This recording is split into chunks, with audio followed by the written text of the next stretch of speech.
Yo, what's up mga kanaksik? Kakain po tayo ng tanghalian. It's 3 p.m. na po ng hapon. So, ayan. Gutom na pang person kasi po kanina hindi ako nakakain kasi naglinis po ako ng bahay. As you can see naman, itlog tsaka rice lang po ang ating pagkain. And I have prevent coffee po ng pinakamagandang coffee sa buong mundo. Yung kaya kang ipaglaban.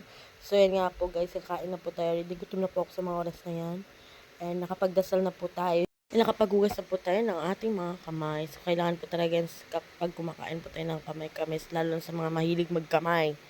Yan po. So, gusto ko lang po din magpasalamat sa mga taong nag-subscribe sa YouTube channel ko. Maraming salamat po.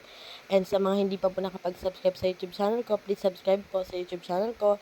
I have link on my bio lang po. Maraming salamat po sa inyong mga suporta.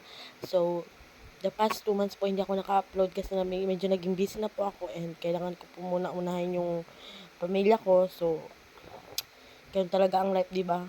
Surrender na surrender lang, ganun lang po talaga. Iiyak pero hindi susuko. So, ganun po. So, mga breadwinner dyan, shoutout po sa inyo. Grabe, ang lakas ko talaga kumain. As in talaga. Paborito ko po talaga yung itlog nilaga, lalo na po yung yellow.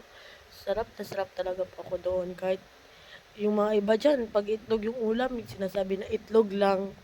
Sobrang sarap po ng itlog kung alam nyo lang. May mga bata din pong, kaya mag-thank you po talaga tayo na kahit ganun yung ulam natin, at least binigyan tayo ni God, diba? Kaya mag-thank you po talaga tayo. So, ayan po. Nag-inom po ako nagkape. Nasunog pa po ako hindi na. Kasi gustong-gusto ko pa. Ako lang ba talaga yung gustong-gusto masunog yung dila kapag umiinom ng kape? Hanggang dito na lang po mga kanaksi.